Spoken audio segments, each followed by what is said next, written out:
నమస్తే, welcome to signature studios. ఈరోజు మనతో పాటు ఉన్నారు Mrs doctor Vijayalakshmi Kanaka garu. So she women entrepreneur, certified wellness life and manifestation coach. So నమస్తే విజయలక్ష్మి గారు. నమస్తే. విజయలక్ష్మి గారు, మనకి ఈ రోజుల్లో జెండర్తో సంబంధం లేకుండా, అంటే ప్రొఫెషన్తో సంబంధం లేకుండా, ఏజ్తో సంబంధం లేకుండా చాలామందికి కామన్గా ఉన్న ప్రాబ్లం ఏంటంటే నర్వస్నెస్ అనమాట. అంటే ఎవరితో కొత్త వాళ్ళతో మాట్లాడాలన్నా కానీ, ఏదైనా కొత్త పని స్టార్ట్ చేయాలన్నా కానీ, ఏదైనా నలుగురితో కలవాలన్నా కూడా చాలామంది ఎక్కువగా ఫేస్ చేసే ప్రాబ్లం ఏంటంటే నర్వస్ ఫీల్ అయిపోవడం. సో దీనికి యాక్చువల్ మెయిన్ రీజన్ ఏమనుకుంటున్నారు? నర్వస్నెస్ రావడానికి జెండర్ కారణం కాదు, అంటే ఎవరికైనా రావచ్చు, ఏ ఏజ్ గ్రూప్ వాళ్ళకైనా రావచ్చు మీరు అన్నట్టుగా. సో దానికి ప్రధానమైన కారణం ఏంటి అంటే వాళ్ళు ఉన్నటువంటి కంఫర్ట్ జోన్ నుంచి బయటికి రావడం. కంఫర్ట్ జోన్ అంటే మనకు ఒక ప్లేస్ ఉంటుంది కదా, మనకు ఒక సర్కిల్ ఉంటుంది, మనకు తెలిసిన వాళ్ళు ఉంటారు. సో ఎప్పుడైతే మనము దాని నుంచి బయటికి వస్తామో, లేదా కొత్త వాళ్ళని ఫేస్ చేస్తాము, కొత్త ప్లేస్ని ఫేస్ చేస్తాము, ఎప్పుడు చేయనిది కొత్తది ఏదైనా ట్రై చేస్తామో ఆబ్వియస్లీ నర్వస్ అవుతాము. ఇది సర్వసాధారణం, ప్రతి ఒక్కరిలో ఉండేటువంటిది. అంటే పెద్ద చిన్న అనేటువంటి తేడా లేకుండా, అంటే ఏ స్థాయిలో ఉన్న వాళ్ళకైనా సరే నర్వస్నెస్ ఉంటుంది. కానీ ఆ పర్సంటేజ్ అనేది డిఫరెంట్గా ఉంటుంది. సో పిల్లలకి ఒకలాగా ఉంటుంది, కొంతమందికి అసలు ఉండదు, అంటే చాలా తక్కువ పర్సంటేజ్ ఉంటుంది, కొంతమందిలో చాలా ఎక్కువ ఉంటుంది. సో వాళ్ళు ఎంత మంచి స్కిల్డ్ పర్సన్ అయినా కూడా, ఎంత బాగా ప్రిపేర్డ్ అయి ఉన్నా కూడా వాళ్ళు సర్టన్ పనిని సరిగ్గా చేయలేరు because of this nervousness. So దానికి రకరకాల కారణాలు ఉన్నాయి. మెయిన్ అయితే ఏంటి అంటే వాళ్ళ మానసిక స్థితి ఎట్లా దీనికి కారణమవుతుంది అంటే, మానసిక స్థితి ఎందుకు కారణమవుతుంది అనేది ఫస్ట్ చెప్తాను. ఎందుకు కారణమవుతుంది అంటే, డిఫరెంట్ మెచ్యూరిటీ లెవెల్స్ ఉన్న వాళ్ళకి ఒకసారి ఫర్ ఎగ్జాంపుల్ ఫస్ట్ టైం ఎవరైనా ఇంటర్వ్యూ ఫేస్ చేస్తున్నారు. సో అది ఫస్ట్ ఎక్స్పీరియన్స్, మనకి కొత్త, మన మైండ్కి కొత్త. సో ఎట్లాంటి క్వశ్చన్స్ ఉంటాయో తెలీదు, ఎలాంటి వ్యక్తులు వస్తారో తెలీదు. క్వశ్చన్స్ ఆఫ్ కోర్స్ కొన్ని గెస్ చేసి ఉండొచ్చు, కొంత ప్రిపేర్ అయి ఉండొచ్చు, కానీ నేను ఎలా ఆన్సర్ చేస్తాననేది నాకు తెలియదు. Okay, because I'm facing first time, నేను ఫస్ట్ టైం ఫేస్ చేస్తున్నాను, ఆ ఎన్విరాన్మెంట్ కొత్త. సో ఇలా రకరకాల రీజన్స్ ఉంటాయన్నమాట. సో అక్కడ నా భయం అనేది, నర్వస్నెస్ అనేటువంటిది కొంత ఎక్కువగానే ఉంటుంది. అదే థర్డ్ ఇంటర్వ్యూ, ఫోర్త్ ఇంటర్వ్యూ అనుకోండి, ఆల్రెడీ ఇంటర్వ్యూ ఫేస్ చేసిన అనుభవం ఉంటుంది. ఇది ఎగ్జాంపుల్ కోసం చెప్తున్నాను. సో 2-3 ఇన్సిడెంట్స్ అయినాయి కాబట్టి కొంతవరకు తెలుసు. సో ఇక్కడ ప్లేస్ కొత్త, క్వశ్చన్స్ ఇంచుమించుగా అదే ఉండొచ్చు, కొన్ని కొత్త ఉండొచ్చు. ఇక్కడ నర్వస్నెస్కి రీజన్ వేరే ఉంటుంది. ఇక్కడ నర్వస్నెస్కి రీజన్ ఏంటి అంటే ఎక్స్పెక్టేషన్. అంటే ఇప్పుడు నేను ఇంటర్వ్యూ ఇస్తున్నాను అంటే definitely I'm expecting the job, right? నేను జాబ్ ఎక్స్పెక్ట్ చేస్తున్నాను, చేయగలనా లేదా, త్రూ అవుతానా లేదా అనే ఎక్స్పెక్టేషన్ ఉంటుంది. దానివల్ల నాకు నర్వస్నెస్ ఉంటుంది. రైట్, అవుట్కమ్ గురించి నాకు నర్వస్నెస్. ఇక్కడ నాకు ప్లేస్ కానీ క్వశ్చన్స్ కానీ అది రీజన్ కాదు. సో ఇట్లా సిచ్యువేషన్ని బట్టి రకరకాల కారణాలు ఉంటాయి అన్నమాట. అంటే మనం జనరల్గా తీసుకుంటే ఇప్పుడు ఎవరైనా ఇంటర్వ్యూ ఫేస్ చేస్తున్నారు అనుకోండి, అంటే ఇంటర్వ్యూ ఫేస్ చేసేటప్పుడు వాళ్ళకి సబ్జెక్ట్ పరంగా వాళ్ళకి నాలెడ్జ్ ఉంటుంది, వెల్ ప్రిపేర్డ్ ఉంటారు. అంటే వాళ్ళ అకాడమిక్స్లో కూడా చాలా ప్రాపర్గా వాళ్ళు జనరల్గా ఎవరైనా ఇప్పుడు ఇంటర్వ్యూ ఫేస్ చేస్తున్నారు అనుకోండి, ఇంటర్వ్యూ ఫేస్ చేసే వాళ్ళు అకాడమిక్స్లో వాళ్ళు స్ట్రాంగ్ ఉంటారు. వాళ్ళ దానికి సంబంధించి అంటే వాళ్ళ మొత్తం త్రూ అవుట్ ద ఎడ్యుకేషన్ దీంట్లో కూడా వాళ్ళు టాపర్లో ఉంటారు, మంచి సబ్జెక్ట్ ఉండి అన్నీ ఉన్నా కూడా పర్టికులర్ ఆ ఇంటర్వ్యూ ఫేస్ చేసే టైంకి వాళ్ళు చాలా నర్వస్ ఫీల్ అయిపోతారు అనమాట. అంటే మనకి ఇది దీనికి మెయిన్ రీజన్ ఏంటి? ఏమైనా బాటప్ వాళ్ళు పెరిగిన ఎన్వైర్న్మెంట్ ఏమైనా రీజన్ అయ్యి ఉండొచ్చు? వన్ ఆఫ్ ద రీజన్స్ పెరిగిన వాతావరణం అని నేను చెప్పను. ఇలాంటి వాటికి అంటే మనం ఫేస్ చేసే సిచ్యువేషన్కి నర్వస్నెస్ రావడానికి చిన్నప్పటి పరిస్థితులు అవన్నీ అంటే ఒక రకంగా రీజన్ అయి ఉండొచ్చు, కానీ ప్రత్యక్షంగా ప్రభావితం చూపించేటువంటివి అంతకు ముందు జస్ట్ బిఫోర్ సిచ్యువేషన్ కానీ, జస్ట్ బిఫోర్ పీపుల్, తను కలిసిన పీపుల్, జస్ట్ బిఫోర్ తనకు అయినటువంటి ఇన్సిడెంట్స్. అంటే మరి అంత పాస్ట్కి వెళ్ళక్కర్లేదు, ఇమీడియట్ పాస్ట్, అసోసియేషన్ కావచ్చు, తను మాట్లాడిన మనుషులు కావచ్చు, తనకు వచ్చినటువంటి ఫీడ్బ్యాక్. మీరన్న ఇంటర్వ్యూదే తీసుకుందాం అనుకోండి ఫర్ ఎగ్జాంపుల్. ఇంటర్వ్యూ దాంట్లో మనం ఒకవేళ ఎట్లా అంటే ఫర్ ఎగ్జాంపుల్ ఇతనికి ఒక ఫీడ్బ్యాక్ వచ్చి ఉండొచ్చు, హెచ్ఆర్ చాలా ట్రిక్కీ క్వశ్చన్స్ అడుగుతారు, లేదా వాళ్ళు అంత ఈజీగా త్రూ అవ్వలేము. సో మనకి ఇప్పుడు ఫస్ట్ రౌండ్ ఈజీయే, సెకండ్ రౌండ్ గెట్ త్రూ అవ్వడం చాలా కష్టము అనేది ఉందనుకోండి, మన మైండ్లో ఆల్రెడీ మనం ఆ ఫీడ్బ్యాక్ ఇచ్చేసాము, సెకండ్ రౌండ్ గెట్ త్రూ అవ్వడం చాలా కష్టం అంట అనేది మన మైండ్కి తెలుసు. సో ఈ మైండ్ ఎట్లా యాక్ట్ చేయడం మొదలు పెడుతుంది అంటే, మీరు ఎంత స్ట్రాంగ్ అయినా సబ్జెక్ట్లో, మీకు ఎంత బాగా ప్రిపరేషన్ ఉన్నప్పటికీ మన మైండ్లో ఆల్రెడీ మనం ఒక ఫీడ్ ఇచ్చాం కదా. సో దానివల్ల ఏమవుతుంది, మనకు వచ్చిన ఆన్సర్ కూడా చెప్పలేకపోవడం, ఆ టైంకి బ్లాంక్ అవ్వడం జరుగుతుంది. ఇంకొకటి, మనము ఇమీడియట్ పాస్ట్ అన్నాం కదా, అంటే జస్ట్ ఇంటర్వ్యూ ఫేస్ చేసే ముందు కలిసిన వ్యక్తులు కావచ్చు, వాళ్ళతో జరిగిన సంభాషణ కావచ్చు, లేదా మనం ఇప్పుడు ఫర్ ఎగ్జాంపుల్ ఇంటర్వ్యూకి వెళ్తున్నామంటే ఆల్రెడీ అటెండ్ అయిన వాళ్ళతో మాట్లాడతాం. సో వాళ్ళు ఇచ్చేటువంటి ఫీడ్బ్యాక్ ఇదంతా కూడా ఎట్లా అంటే తీసుకునేటువంటి మనిషి యొక్క మనస్తత్వాన్ని ప్రభావితం చేస్తుంది. సో ఆ తీసుకునే వ్యక్తి యొక్క మనస్తత్వము మనకు కావాల్సింది మాత్రమే తీసుకొని మిగిలింది వదిలేసేటట్టుగా ఉంటే ఓకే. లేదు ఇతను ఆల్రెడీ భయస్థుడు, ఆ ఫీడ్బ్యాక్ అంతా విని ఆల్రెడీ భయాన్ని జనరేట్ చేసుకొని ఉన్నాడు అనుకోండి, అది అలా క్యారీ అవుతుంది. సో దాన్ని పోగొట్టుకోవడానికి చాలా రకాల టిప్స్ ఉన్నాయి. ఇన్ఫ్యాక్ట్ చెప్పాలి అంటే మెయిన్గా స్టూడెంట్స్ ఎవరైతే ఎగ్జామ్స్ ఫేస్ చేసే వాళ్ళు ఉంటారు కదా, సో వాళ్ళల్లో ఇది ఎక్కువ ఉంటుంది. అంటే చాలామందికి ఫస్ట్ టైం ఉంటుంది పబ్లిక్ ఎగ్జామ్ కానివ్వండి, లేదా వాళ్ళకి ప్రెషర్ అనేది ఎక్కువ ఉంటుంది కదా. సో వాళ్ళు ఎక్కువగా నర్వస్ అయిపోతుంటారు, ఎంత బాగా ప్రిపేర్ అయినప్పటికీ ఎగ్జామ్స్ టైంలో నర్వస్ అయిపోతుంటారు. ఇంకొకటి కొంతమంది బయటికి చాలా హుందాగా కనిపిస్తారు, చాలా స్ట్రాంగ్ అనిపిస్తారు, కానీ when they get to meet somebody new లేదు ఆల్రెడీ తెలిసిన వాళ్ళు కొంత గ్యాప్ తర్వాత కలిసినప్పుడు definitely they will feel nervous. So దానికి రకరకాల రీజన్స్ ఉంటాయన్నమాట. ఇందాక నేను చెప్పాను కదా, సిచ్యువేషన్ ఒక రీజన్ అయితే మన మైండ్ సెట్ ఇంకొక రీజన్ అనమాట. But we can definitely overcome. చిన్న టిప్స్ తోటి ఇదంతా కూడా మనం ఓవర్కమ్ అవ్వచ్చు. ఇది అవుట్ ఆఫ్ కాంటెక్స్ట్ క్వశ్చన్ అనుకోకపోతే జనరల్గా మనకు స్టూడెంట్స్ విషయానికి వస్తే స్టూడెంట్స్ ఈ కాంపిటేటివ్ ఎగ్జామ్స్ సంబంధించి కానీ అంటే చాలా ఎక్కువ ప్రెషర్ ఫీల్ అవుతుంటారు. అటు ఫ్యామిలీ నుంచి కానీ, పేరెంట్స్ నుంచి కానీ, బయట సొసైటీ నుంచి కానీ, వాళ్ళు ఉన్న అసోసియేషన్ నుంచి కానీ. అంటే ఏంటంటే ప్రతి ఒక్కరూ టాప్ ర్యాంక్స్లో ఉండాలన్న ఆ పరుగు ఏదైతే ఉందో, ఆ ర్యాట్ రేస్ అనేది, దాంట్లో పడిపి అది కూడా ఒక వన్ ఆఫ్ ద రీజన్స్ అనుకోవచ్చుగా మనకి ఈ నర్వస్నెస్కి, ఎగ్జామ్స్లో ప్రాపర్గా రిజల్ట్స్ రాకపోవడానికి కానీ, వాళ్ళు వెనకబడడానికి కానీ. అఫ్ కోర్స్ అది రీజనే. కాకపోతే దాన్ని తీసుకునేటువంటి విధానం ఎలా ఉండాలి అంటే మనం ఎప్పుడు కంపేర్ చేసుకోకూడదు. మీరు వేరే, నేను వేరే. ఓకే, సో మీ సామర్థ్యం వేరే, నా సామర్థ్యం వేరే. అఫ్ కోర్స్ గోల్ అచీవ్ చేయాలన్న టార్గెట్ ఉంది అందరికీ. గోల్ సెట్ చేసుకున్నాము, అది అచీవ్ చేయాలి. మీరు వెళ్ళే దారి వేరే, నేను వెళ్ళే దారి వేరే. ఎవరి మార్గం వారికి ఉంటుంది అండ్ ఎవరి అండర్స్టాండింగ్ లెవెల్స్ వాళ్ళకు ఉంటాయి అన్నమాట. అలా అని ఎవరిని అండర్ ఎస్టిమేట్ చేయలేము. ఓకే, సో కొంతమందికి ఒక్కసారి చేయగానే వచ్చేస్తుంది, దానికి లక్ కారణమై ఉండొచ్చు, లేకపోతే వాళ్ళు నిజంగానే అంత కేపబుల్ పర్సన్ అయి ఉండొచ్చు. కొంతమందికి ఒక 2 times పడుతుంది. బట్ మనం యాక్సెప్ట్ చేయడానికి రెడీగా ఉండాలి. ఫస్ట్ అసలు తప్పు చేసేది ఎక్కడ అంటే ప్రతి ఏజ్ గ్రూప్ వాళ్ళు యాక్సెప్టెన్స్ అనేది ఉండదన్నమాట. అంటే ఇదేదో నాకే వచ్చింది, నేను మాత్రమే నర్వస్ అయిపోతున్నానేమో, నేను మాత్రమే ఫెయిల్యూర్ తీసుకుంటున్నాను, నేను మాత్రమే ఫెయిల్ అవుతున్నాను. ఇదే అంటే మనల్ని మనం నిందించుకోవడం ఎప్పుడైతే స్టార్ట్ చేస్తామో ఆబ్వియస్లీ విల్ బికమ్ డౌన్. అంటే మనల్ని మనమే డౌన్ చేసుకుంటున్నాము. సో ఫస్ట్ ఇది మానేయాలి. సర్వసాధారణంగా అందరూ నర్వస్ అవుతారు. ఫెయిల్ అవ్వడం అనేది చాలా కామన్ థింగ్. ఓకే, ప్రతి ఒక్కరు మీరు ఎవరిని తీసుకున్నా సరే, చాలా హై పొజిషన్లో ఉన్న ప్రతి ఒక్కరు లైఫ్లో ఇప్పుడు డెఫినెట్లీ ఏదో ఒక స్టేజ్లో ఫెయిల్యూర్ని రుచి చూసిన వాళ్ళే. సో మనము ఓన్లీ ఇప్పుడు ఫ్రంట్ ఎండ్ చూస్తున్నాము, కానీ మనం ఒకసారి వాళ్ళ బయో చూసినా, లేకపోతే బ్యాక్ వెళ్ళి వాళ్ళ హిస్టరీ అంతా చూస్తే కానీ మనకు అది అర్థం అవ్వదు. సో అందరూ ప్రతి ఒక్కరు ఎక్కడ కంపేర్ చేసుకుంటారు అంటే, ఇప్పుడు నేను ఫర్ ఎగ్జాంపుల్ నన్ను నేను అబ్దుల్ కలాం అంతా అయిపోవాలని అంటే ఆ గోల్ అచీవ్ చేయాలనుకోవడం ఓకే, కానీ నేను ఇమ్మీడియట్గా అయిపోతానా? ఆయన ఎన్ని హర్డల్స్ ఫేస్ చేశారు, ఎన్ని గో త్రూ అయ్యారు ఆయన లైఫ్లో, అదంతా నేను తెలుసుకోగలగాలి కదా. దాన్ని బట్టి ఆ ఎక్స్పీరియన్సెస్ని బట్టి నాకు ఒకవేళ సిచ్యువేషన్ వస్తే నేను ఎలా ఫేస్ చేయాలి అనే ప్రిపరేషన్ నాకు ఉండాలి కదా. సో మనం చేసేది ఏంటి అంటే కంపేర్ చేసుకుంటాము, అండ్ మనం చుట్టూ ఉన్న వాళ్ళు కూడా కంపారిజన్ మొదలు పెడతారు. ఇదన్నీ కలిపి స్ట్రెస్ అనేది వస్తుంది అనమాట.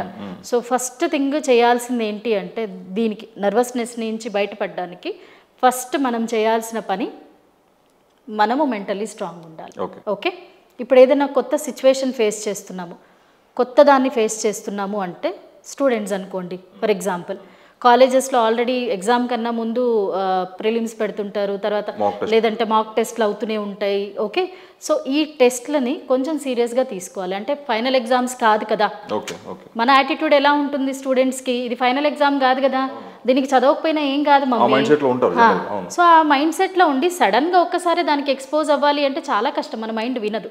సో ఇప్పుడు జరిగే ఈ మాక్ టెస్ట్ కానివ్వండి, ఈ వీక్లీ టెస్ట్ కానివ్వండి, ఏ టెస్ట్ అయినా సరే, ఇదే నాకు ఫైనల్ టెస్ట్ అయితే నేను ఎలా రిజల్ట్ ఇస్తాను? ఎందుకు అంటే I have a second chance here. నాకు ఇక్కడ సెకండ్ ఛాన్స్ ఉంది. ఈ వీక్ టెస్ట్ కాకపోతే నెక్స్ట్ వీక్ టెస్ట్లో నేను బెటర్గా చేస్తాను, because I know where I'm I going wrong, నేను ఎక్కడ ఇంకా ప్రిపేర్ అవ్వాలి అనేది తెలుస్తుంది. I definitely have a second chance. But what in final exams, అక్కడ ఫెయిల్ పాస్ రెండే ఉంటాయి కదా. So your self making your mind to fail అనమాట. సో మనం చేసే తప్పు ఇది. ప్రతి చిన్నదాన్ని అంటే ప్రతి ఒక్కరు ఏంటి అంటే పెద్దది వచ్చినప్పుడు చేద్దాంలే, పెద్ద అవకాశం వచ్చినప్పుడు ప్రిపేర్ అవుదాము అనే మైండ్ సెట్ ఉండేది చూడండి. అది మెయిన్గా ఫెయిల్యూర్స్కి లీడ్ చేయడం కానీ నర్వస్నెస్కి లీడ్ చేయడం కానీ జరుగుతుందన్నమాట.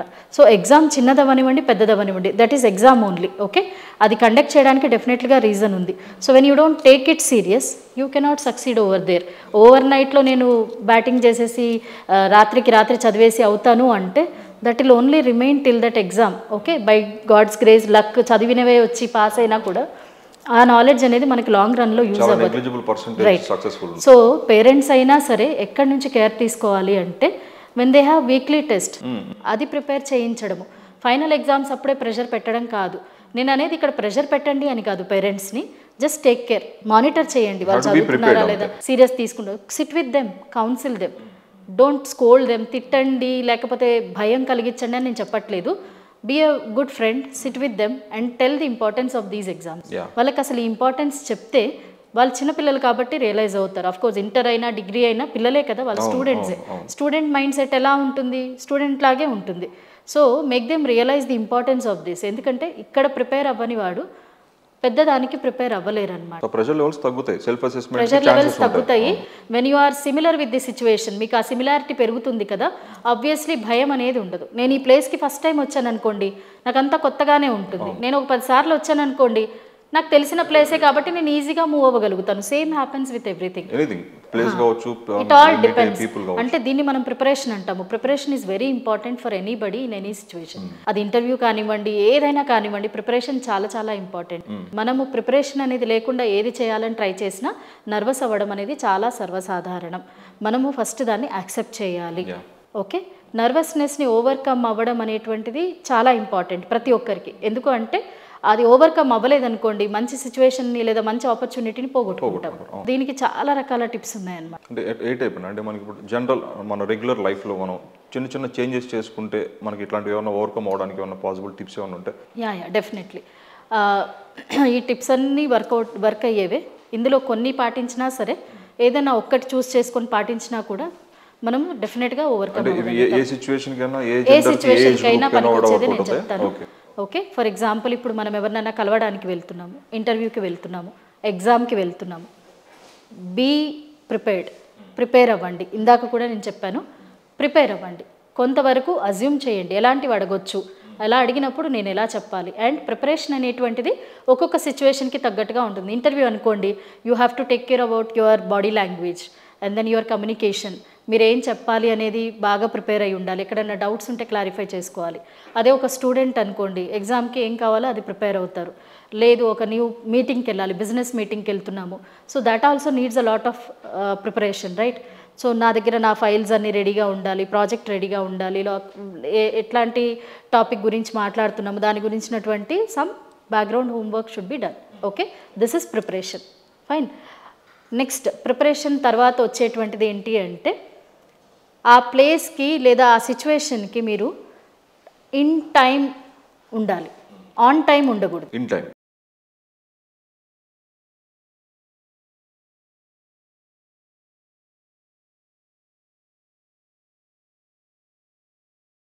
ఇన్ టైం అంటే నేను ఒక 10 minutes, half an hour, 20 minutes ముందు రావడం. ఎందుకు ఇన్ టైంలో రావాలి అంటే ఫస్ట్ మనకు ఆ ప్లేస్ అలవాటు అవ్వాలి. Okay, because every human body needs that. కొత్త దానికి దేనికైనా మనం ఏదైనా కొత్త సిచ్యువేషన్, మనమనే కాదు ప్రాణం ఉన్న ప్రతి ఒక్కటి లివింగ్ థింగ్ ఏదైనా సరే ఒక కొత్త ప్లేస్లో ఎన్విరాన్మెంట్లో వేసినప్పుడు ఇట్ టేక్స్ సమ్ టైం. అక్కడ సెటిల్ అవ్వడానికి టైం పడుతుంది. That is common law. Actually settle అవ్వడానికి సెటిలింగ్ పీరియడ్ అంటాము, అది పడుతుంది. Depends on the person to person డిఫరెంట్గా ఉంటుంది. ఓకే, సో ఆ సెటిల్ అవ్వడానికి మనము టైం ఇవ్వాలి, మనము టైం ఇవ్వాలి. First thing. Second, last minute preparations ఉండకూడదు. లాస్ట్ ఇంక ఇప్పుడు ఎగ్జామ్ హాల్లోకి వెళ్లే ముందు కూడా కొంతమంది బుక్స్ చదువుతుంటారు. అది చూసి స్ట్రెస్ ఫీల్ అయ్యే వాళ్ళు చాలా మంది ఉంటారు. అమ్మ వీడేదో తెగ చదివేస్తున్నాడు, నేనే చదవట్లేదు. పేరెంట్స్ కూడా చూడరా లాస్ట్ లోపలికి వెళ్ళేదాకా బుక్ తీసి పెట్టుకున్నాడు, నువ్వే బుక్ తీయట్లేదు. చాలా తప్పు ఇది. ఎందుకంటే ఆ లాస్ట్ మినిట్ దాకా మనం ఏదైతే చేస్తుంటాం కదా అదే గుర్తుంటుంది, కొన్నిసార్లు అదే మర్చిపోతాము. అలాంటివి చేయకూడదు. Give some time to yourself. మీ మైండ్కి టైం ఇవ్వండి. అట్లీస్ట్ 5 minutes మీరు స్టార్ట్ చేసే ముందు గ్యాప్ అనేది ఉండాలి. Okay, give time to yourself, your mind, settle down, cool down, calm down. Okay, లేదు ఇంకా స్టిల్ నర్వస్గా ఫీల్ అవుతున్నారు, take a long breath. Okay, breath in చేయండి, close your eyes, breath in. Okay, and count, give a count, 1 to 10 count ఇవ్వండి. Hold the breath for some time, exhale through your mouth. నోటి ద్వారా ఆ గాలిని వదిలేసేయండి. You will feel a type of relaxation and you will calm down also definitely. This is a technique of breathing. Okay, మీరు ఇలా చేసి చూడండి, డెఫినెట్గా నర్వస్నెస్ నుంచి ఎంతో కొంత రిలీఫ్ వస్తుంది. ఓకే, నెక్స్ట్ టిప్ ఏంటి అంటే, మనం ఇప్పుడు కామ్ అయ్యాము, ఇదంతా అయ్యాము, మనము ఏదైనా పని చేసే ముందు, ఓకే, లేదా ఏదైనా కొత్తది ఫేస్ చేస్తున్నాము అన్న ముందు, talk to the people who encourage you, positive people. So మిమ్మల్ని ఎవరైతే ఎంకరేజ్ చేస్తారో, పాజిటివ్గా మీకు మన మైండ్కి ఆల్రెడీ తెలుసు, వీళ్ళతో మాట్లాడితే నాకు ఎంకరేజింగ్గా ఉంటుంది, they will guide me properly. Guidance కూడా అవసరం లేదు, జస్ట్ హాయ్ బాయ్ చేసినా సరే మన మైండ్కి లేదా మన మనసుకి అది సంతోషాన్ని ఇస్తుంది. రైట్, సో అట్లాంటి పీపుల్ తోటి వీలైతే ఫోన్ కాల్ మాట్లాడడం, లేదా ముందు రోజు just meetup for a coffee, లేదా ఒక చిన్న పెప్ టాక్, చిన్నది ఏదైనా చేయండి. Okay, avoid toxic people. మీకు ఆల్రెడీ తెలుసు వీళ్ళు టాక్సిక్, వీళ్ళు నెగిటివ్గా మాట్లాడతారని. So don't just get into arguments or don't talk to them, just avoid. నేను ఇక్కడ శత్రుత్వాన్ని పెంచుకోండి, వాళ్ళని ఏదో గొడవబడి పక్కకి వెళ్ళిపోమని చెప్పండి అని అనట్లేదు, జస్ట్ డిస్టెన్స్ మెయింటైన్ చేయండి. ఓకే, ఆ డిస్టెన్స్ మెయింటైన్ చేయాలి. పీపుల్ వాళ్ళు చాలా ఇన్ఫ్లుయెన్స్ చేస్తారనమాట. అది చాలా చాలా ఇప్పుడు టాక్సిక్ పీపుల్ తోటి మనం మాట్లాడామనుకోండి, లాస్ట్ మనం ఏదైనా మంచి చేయే ముందు వాళ్ళు ఏదన్నా సరే మనకి అది నెగిటివ్గానే వెళ్తుంది మన మైండ్కి. సో బికాజ్ ఎందుకంటే మనకు ఆల్రెడీ నెగిటివ్ ఇంపాక్ట్ ఎక్కువ ఉంటుంది. So we will be in loss అనమాట. సో ఇది చెయ్యాలి మనం. మీరు ఇందాక అన్నట్టు ఫస్ట్ మనం మాట్లాడుకున్నాం, ఇంటర్వ్యూకి వెళ్ళినప్పుడు మనం జస్ట్ ఇమీడియట్ పాస్ట్ అంటే మనం అది ఫేస్ చేసే ముందు ఒక హెచ్ఆర్ గురించి, అక్కడ ఉన్న పీపుల్ గురించి, మనం ఇంటరాక్ట్ వాళ్ళ గురించి ముందుగా మనం డిస్కస్ చేసి కనుక్కోవడం వల్ల కూడా ఈ ప్రాబ్లం ఉంటుంది. అవును, ఎందుకంటే చాలా మంది ఏం చేస్తారు, రేపు ఇంటర్వ్యూకి వెళ్ళబోతున్నాను, వాళ్ళ మనసులో మనకి ఏముందో నిజంగానే తెలియదు. పాస్ట్ ఎక్స్పీరియన్స్ ఉంటుంది కదా ఒకటి మనకి. కొంతమంది టాక్సిక్ ఉన్నా మనం వాళ్ళని వదులుకోలేము, మాట్లాడుతూనే ఉంటాము. సో అది అవాయిడ్ చేయాలి ఖచ్చితంగా. ఇప్పుడు వెంటనే చెప్పేసే అవసరం లేదు కదా, నేను పలానా కంపెనీకి ఇంటర్వ్యూ వెళ్తున్నానని. ఓకే, ఆల్ ద బెస్ట్ చెప్తే ఓకే ఆల్ ద బెస్ట్, కానీ అక్కడ చాలా కష్టమని విన్నాను, ఆ ఒక్క మాట చాలు, అదొక్కటి చాలు మనల్ని డిమోటివేట్ చేయడానికి. So better you avoid talking. Okay, and ఇంకొకటి నేను చెప్తాను, till the time you succeed are you achieve that, better don't disclose. దానివల్ల ఉపయోగం ఏముంది మీరు డిస్క్లోజ్ చేయటం వల్ల? Once you succeed, obviously your success will speak. మీరు సక్సెస్ అయ్యాక అదే మాట్లాడుతుంది కదా, మీరు వెళ్ళి చెప్పడం ఎందుకు? So better you avoid speaking. Okay, this will calm down your stress levels. ఎందుకంటే మనం ఎప్పుడైతే ఒక విషయాన్ని ఎవరికైనా చెప్పామనుకోండి, అది క్రియేట్ చేసే స్ట్రెస్ చాలా ఎక్కువ ఉంటుంది. వాళ్ళ కోసమైనా మనం అచీవ్ చేయాలన్న తాపత్రయం ఎక్కువైపోతుంది, ఆ ఇన్ఫ్లుయెన్స్ ఎక్కువ ఉంటుంది. So better you avoid telling only. Okay, so your success will let it speak, no problem, it's okay. Okay, ఇంకొక ఇంపార్టెంట్ థింగ్ చేయాల్సింది ఏంటి అంటే, డూ సంథింగ్ డిఫరెంట్. ఇప్పుడు నేను ఒక ఇంటర్వ్యూ ప్లేస్కి వెళ్ళాను. ఓకే, నేను కూర్చొని ఉన్నాను, ఇంకా టైం ఉంది నాకు, ఇంటర్వ్యూ ఇంకా పిలవట్లేదు, still I'm feeling nervous. Take a chewing gum, chew it for 2 minutes, spit it out. It will release your nervousness like anything. This is very very simple tip and unique tip. Do this, very simple. Okay, మీ mouth refresh అయిపోతుంది, you will gain confidence as well, and obviously మీ mind కొంత నర్వస్నెస్ని తగ్గించేస్తుంది. And అంటే last కాదు ఇది, అంటే చాలా ఇంపార్టెంట్ ఇది, your physiology decides your psychology అనేది సేయింగ్ ఒకటి ఉంది. Your physiology is very important. When you are dropping your shoulders and sitting like this, it shows you are nervous. Posture is very important. Physiology is your physique. Okay, so మీ physique ఎప్పుడూ కూడా achieving మోడ్లో ఉండాలి. Fine, so never drop your shoulders and sit like this. You haven't lost anything. There is always a second chance, ప్రతి దానికి second chance ఉంటుంది. Okay, so make your posture correct. First me posture correct చేయండి. అవతల పర్సన్కి మన psychology మీద ఒక signals కూడా ఛాన్స్ ఉంది కదండి. Of course, definitely. The way you sit and the way you speak, it's a positive. It shows your confidence level. Okay, మన బాడీ కూడా చాలా మాట్లాడుతుంది. నాన్ వర్బల్ కమ్యూనికేషన్ అంటాం ఇదంతా. That's a very big topic again. Let's not get deviated. Okay, so make your physiology correct. చాలా మందిని మీరు గమనించండి, ఫస్ట్ వాళ్ళ పోస్చరే రాంగ్ ఉంటుంది. ఏదైనా ఫేస్ చేయబోతున్నాము అంటే ఎంత బాగా రెడీ అయినా కూడా, and they cannot concentrate also, they'll be very down actually. So ఆ టైంలో మనము కొని తెచ్చుకోవాలి ధైర్యాన్ని. So make your posture correct, physiology correct, your psychology will automatically change. So మెయిన్గా స్టూడెంట్స్కి నేను చెప్తున్నాను, believe in yourself, believe in yourself. If you are not believing in yourself, who else are going to? How can you expect somebody else to come and believe in yourself when you don't have your self belief? మీ మీద మీకు నమ్మకం లేదు, వేరే వాళ్ళు వచ్చి నమ్మాలి అంటే ఎట్లా? Don't allow somebody to decide your life. Very important. Okay, you take your decisions, you prepare for yourself. And very very important thing ఏంటి అంటే, నర్వస్నెస్ కాదు, ఏదైనా మనం బీట్ చేయొచ్చు when you know the reason why you are doing that, when you are clear about the why. నేను ఎందుకు interview attend అవుతున్నాను, ఎందుకు ఈ ఎగ్జామ్ అటెండ్ అవుతున్నాను, ఎందుకు ఈ మీటింగ్ అటెండ్ అవుతున్నాను. When I have the why very much clear and when my mind is concentrating on that why, no nervousness can come into my way. That is true. You should be very very strong. Self dependent అంటే ఏ విషయానికైనా కూడా పక్కన వాళ్ళ మీద dependency. You are the reason for your failure. You are the reason. You should be the reason for your failure. You should be the reason for your success. Exactly. Not everybody else, not anybody else. So this is what you have to work on. ఇది అంత easy కాదు. Will power అనేది buildup అవ్వడము అంత easy కాదు. It all comes by practice only. It all comes by practice.